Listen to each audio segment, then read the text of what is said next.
They came in the hour before dawn, the moment when a city's defenses are groggy, power grids are fragile, and rumor moves faster than light. Caracas woke to explosions, rotor thunder, and the unmistakable silhouette of American Special Operations helicopters threading between towers. You can clearly hear helicopters in the distance. It's 1:58 in the morning. By mid-morning, the shockwave wasn't just sonic. From Palm Beach came the message. The United States had executed a large-scale strike, and Nicolás Maduro, Venezuela's strongman since 2013, was in U.S. custody, flown out with his wife under armed escort. US President Donald Trump has confirmed the US has successfully carried out a large-scale strike against Venezuela. He says the president, Nicolás Maduro, and his wife have been captured. The announcement, posted by President Donald J. Trump and amplified across every screen on Earth, drew a line under a decade of toxic stalemate and redrew the map of what Washington will do when it decides enough. The echoes weren't just in Caracas. Washington, New York, Bogota, Mexico City. Every newsroom went high alert. Reports spoke of coordinated U.S. action, multiple strikes across the capital's military infrastructure, and a capture operation intertwined with U.S. law enforcement. An unusual but telling detail that pointed to the Department of Justice's long-standing narco-terrorism case against Maduro and key lieutenants. More than a military raid, this was a manhunt with a flag attached. And as Venezuelan officials denounced imperialist aggression, residents uploaded shaky night footage of tracers and smoke plumes. Entire districts suffered blackouts as air defense sites and command nodes went dark. Before we dissect the how, you need the why now. Over the past year, the US quietly shifted mass into the Caribbean under the banner of counter-narcotics and regional security. Amphibious ships, marines, stealth jets, and intelligence platforms knitting together a no-notice strike option. Defense leaders flew into Puerto Rico and told crews, blunt as a sledgehammer, this isn't training. From that moment, the Caribbean stopped being backdrop and became a springboard. If you were watching the force posture, you knew the clock was ticking. In Caracas, the first bangs weren't random. They were the shaping fires that make the rest possible. Hard punches at air defense radars, communications hubs, and the places troops sprint to when alarms scream. Venezuelan opposition figures listed likely hit sites: Fuerte Tiuna, the capital's main garrison; La Carlota, Generalissimo Francisco de Miranda Air Base, right in the city's heart; strategic signal towers like El Volcán; and the vital port at La Guaira. That menu tells a story. Take the eyes, break the radios, pin the troops, and clear skylanes. Psychologically, there's nothing like low-flying gunships over the center of your capital to make a regime feel unfinished. Was this an invasion? Not even close. It was a decapitation raid wrapped in an air campaign. Think scalpels, not sledgehammers. The aircraft that make this possible are the Night Stalker's calling card, MH-47G Chinooks and MH-60 Blackhawks, from the 160 Special Operations Aviation Regiment, a community whose job description is, go where others can't, at times others won't. The MH-47s are heavy-lift brutes, but they fly like thieves, low, blacked out, stuffed with fuel, sensors, and the kind of avionics that turn night and weather into allies. Fast ropes dangle, benches fold, miniguns grin from the doors. The MH-60s, especially the direct-action penetrator variants, bring the knife, rockets, miniguns, hellfires, and enough agility to pirouette in alleyways. Together, they insert and cover, swarm and extract, one orchestra with two instruments. To slip those helicopters into an urban basin like Caracas, you first have to declaw its air defenses. Venezuela didn't skimp. It bought Russia's S-300VM anti-2500 long-range SAMs and Buk M2E medium-range systems, then layered them with modernized Pechora 2M and point defense Pantsers. In theory, that network can swat non-stealth aircraft and complicate any strike within hundreds of kilometers of the coast. In practice, the fastest way through a porcupine is still to numb it, jam, spoof, blind, and crack the longest needles, then rush the rest. That's doctrine, and tonight's footage suggests it worked. Radar nodes went quiet, and the sky belonged to whoever owned the timing. Here's the likely playbook. Phase 1. Electronic warfare and standoff fires. Expect EA assets, growlers and other jammers opening the curtain, while long-range munitions snip key S-300 VM radars and buck batteries. Night Stalkers don't fly into a lit-up screen. They wait for the holes to appear. Phase 2. Rotor breach. Blackhawks and Chinooks run a serpentine ingress at treetop height, using terrain masking and city clutter to short-circuit radar line of sight. Dapbirds orbit as armed overwatch. APKWS rockets for precise bites, Hellfires for armoured teeth, door guns for anything stupid enough to pop up. Phase 3. Assault and grab. At sites like Fuerte Tiuna or safe houses tucked off the main arteries, special mission units run split-second entries, fast roping, breaching, bagging. Phase 4. Exfiltration on pre-brief routes to maritime decks or forward strips. Speed is the armour, surprise is the shield, rehearsals are the religion. Could this have launched from US soil? Unnecessary. The Caribbean was a forward staging area for months. Amphibious ships like USS Iwo Jima give you floating bases with flight decks, fueled ladders, and maintenance bays. A self-contained airport that moves. Pair that with F-35s cycling through Puerto Rico and the Gulf, and you've built a ring of doors into Venezuela. The helos use aerial refueling probes to sip from MC-130 on the way in or out.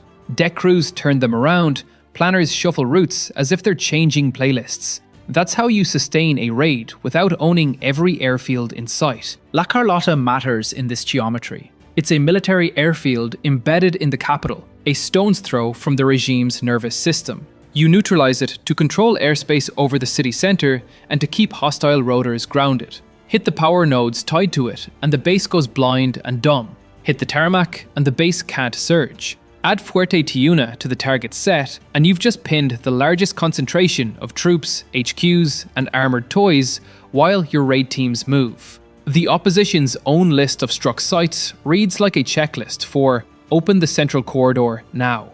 If you're wondering how Night Stalkers cheat distance, here's the quick math. The MH-47G with long-range tanks pushes a mission radius of roughly 630 kilometers without refuel, and with aerial refueling, it turns that radius into a suggestion. The MH-60 is shorter-legged but rides behind the Chinook's gas plan, and the MC-130's tanker arcs. In urban combat, the Blackhawk's compact footprint is priceless. The Chinook's payload, bodies, breaching kits, drones, medgear, is the difference between "we almost had him" and "he's on the floor, zip-tied." So where did they lay hands on Maduro? The exact location will take time to confirm, but the pattern fits a two-pronged concept. Strike the military core to paralyze response, while a separate task force hits the human network, safe houses, tunnels, motorcades, and decoys. When your target lives under permanent counterintelligence umbrella, you don't chase his phone, you choke his mobility. That means cutting his air and ground escape lanes, seizing airfields and helipads, flipping insiders, and spoofing his security details command net. The finishing move is a short, savage fight in tight spaces. Think fortified villas with false walls, safe rooms, and panic tunnels. The team that wins those rooms trains for them every week. And that, in conjunction with US law enforcement line, don't let it slide by. It hints at writs, warrants, and handoff packages pre-baked by DOJ, DEA, and SDNY. Paper that turns a battlefield grab into a courtroom case. Narco-terrorism indictments aren't just press releases, they're extradition scaffolds. They also explain why the exfil might bypass third countries and head straight to US jurisdiction. In other words, this wasn't only a military mission. It was a law enforcement seizure conducted under a combat umbrella. If you felt déjà vu reading Captured Foreign Strongman, you're not wrong. The last time Washington did something this kinetic in the Americas was 1989 in Panama. But today's strike unfolded in the smartphone era, with layered air defenses and global social media. Caracas heard explosions, screens filled with smoke plumes, power grids flickered. The government blasted out calls for resistance. Its allies shouted illegal aggression. Inside the fog, one fact stiffened into shape. The United States claimed it had the man.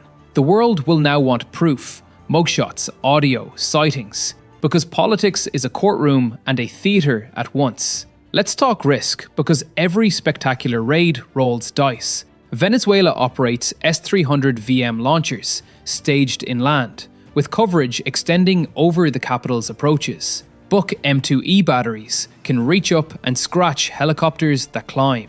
Even with jamming, you're one lucky engagement from burning metal downtown.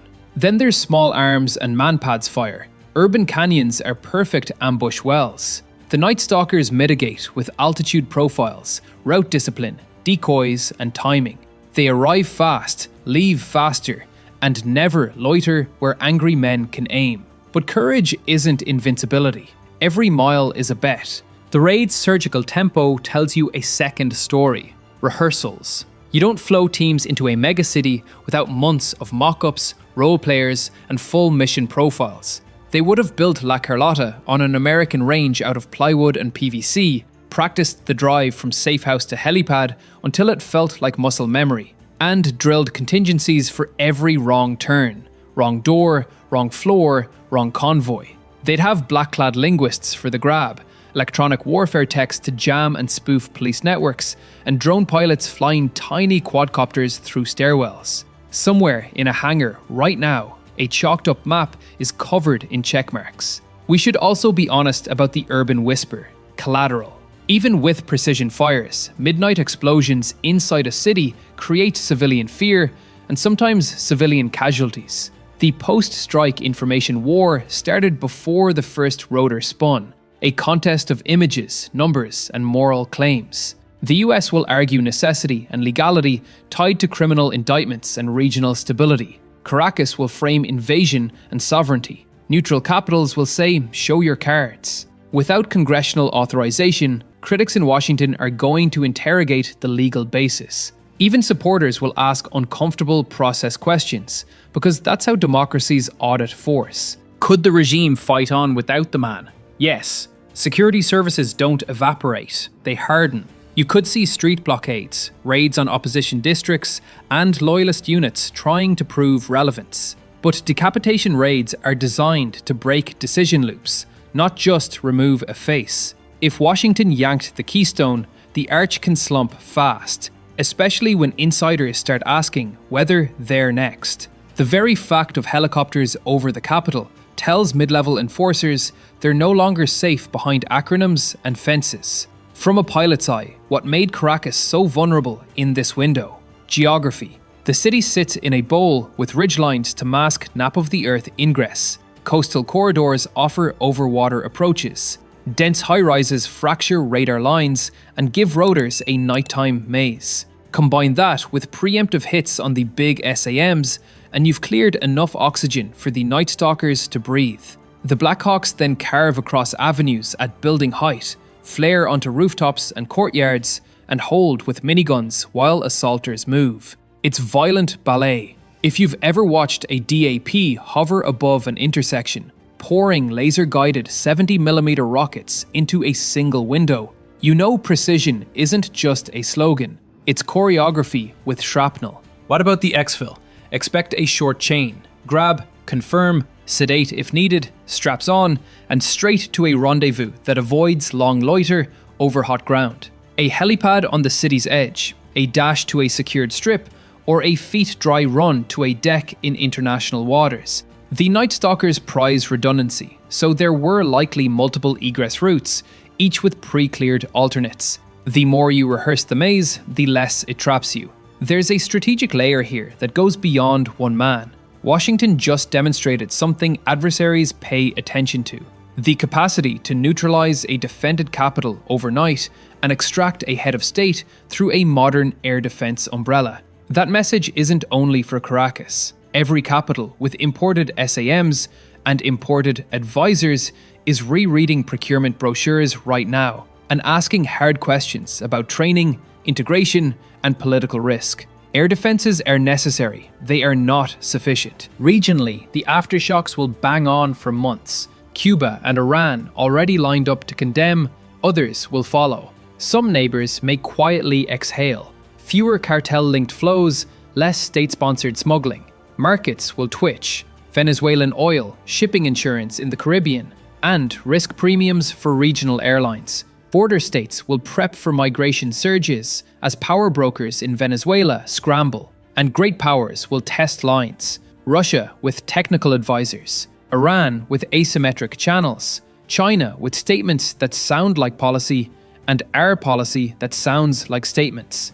Domestically in the US, this will polarize. Supporters will hail a decisive end to a narco regime, and a rare case of American power doing American things. Critics will ask what door we just kicked open in Latin America, and whether we've relearned humility the hard way before.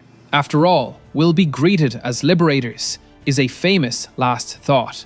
The best version of this story involves Venezuelans charting a path under leaders they choose, not puppets we assemble. The worst version involves a protracted security vacuum and spiraling insurgency. The line between them is thin and made of money, legitimacy, and patience. Capabilities matter, but so does narrative. To Venezuelans who gambled careers resisting the regime, the image of US helicopters over Caracas is proof that the spell can be broken. To those who suffered under sanctions and scarcity, the fear is that the price tag for justice will be paid in neighborhoods that already owed the world everything. To militaries from Warsaw to Taipei, tonight is a masterclass in how to crack a city without staying for breakfast. As for the Night Stalkers, for the pilots who threaded steel and concrete, for the crew chiefs whose hands never left the gun grips, for the medics whose bags carry miracles, this is a mission that will live in their squadron lore. The 161st exists for nights exactly like this. They train in deserts, jungles, cities, and mock-up capitals precisely so that when the phone rings, their first thought isn't fear, it's what's the route. Their tools are metal and math. Their art is timing. Where does this go next? Expect a noon cascade, still photos, attorney general statements, maybe a grainy jet bridge clip of a figure in cuffs shuttled into a black SUV. Expect diplomatic thunder from every capital with a dog in the fight. Expect legal analysts parsing statutes you've never heard of. And expect the Venezuelan military elite to take attendance and find a few empty seats. The raid was phase 1, the stabilization is phase 2. The story we tell about it will decide whether this was a lightning bolt or the first storm. In the end, the question for Washington is simple and brutal. Did tonight shorten the road to a stable Venezuela, or did it just pave a new one with different potholes? And the question for Caracas is even sharper. After the roar fades and the smoke thins, who owns the morning? Tonight we saw how you snatch a crown from a defended city, blind the sentries, break the phones, fly where radar can't count, land where courage must. It wasn't magic, it was doctrine, rehearsed to a diamond edge, and executed by crews who measure their lives in seconds and sectors. Whether that precision can carve a future as cleanly as it carved a flight path, that's the next mission. For now, the blades are cooling, the world is catching up, and a continent has woken to a new reality. Even in the age of satellites and slogans, a helicopter at the right door can still change history.